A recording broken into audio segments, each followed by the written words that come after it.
तो इस समस्या या परेशानी का समाधान या ग्रह दोष निवारण जानने के लिए जन्म कुंडली के नवम भाव का अध्ययन करना होगा।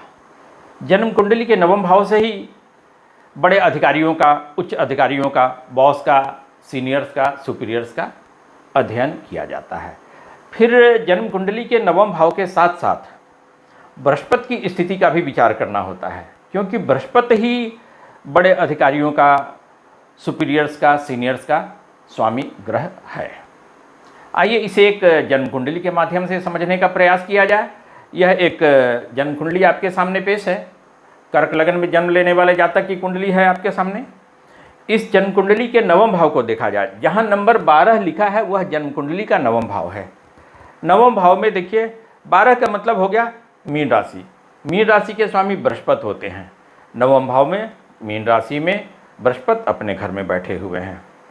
अब देखिए नवम भाव पर किन किन ग्रहों की दृष्टि पड़ रही है। तो जन्म कुंडली के 7वें भाव से, जहाँ शुक्र और शनि हैं, यह जन्म कुंडली का 7वां भाव है। जन्म कुंडली के 7वें भाव से शनि की तीसरी पूर्ण दृष्टि पड़ रही है नवम भाव पर। 1, 2, 3 शनि जहाँ बैठे होते हैं वहाँ से तीसरे, 7वें और 10वें भाव को अपनी पूर्ण दृष्टि से देखते हैं। फिर जन्म कुंडली के 5वें भाव से राहु की 5वीं पूर्ण दृष्टि पड़ जा रही है। राहु जहाँ बैठे होते हैं वहाँ से 5वें, 7वें और 9वें भाव को अपनी पूर्ण दृष्टि से देखते हैं।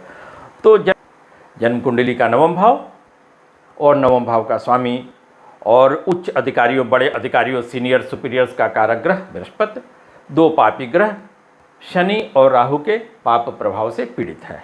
इसका परिणाम क्या होगा? जातक को अपने कार्यालय में, दफ्तर में आए दिन परेशानियों का सामना करना पड़ेगा।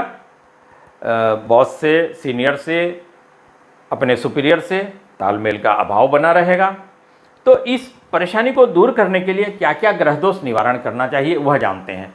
तो नवम भाव, पीड़ित नवम भाव और उसके स्वामी जो हैं उनका रत्न धारण करना चाहिए। तो यहाँ मीन राशि है, मीन राशि के स्वामी बृहस्पति होते हैं। बृहस्पति का रत्न पीला पुखराज अवश्य धारण करना चाहिए। फिर नवम भाव को पीड़ा पहुंचाने वाले कौन कौन ग्रह हैं भाई?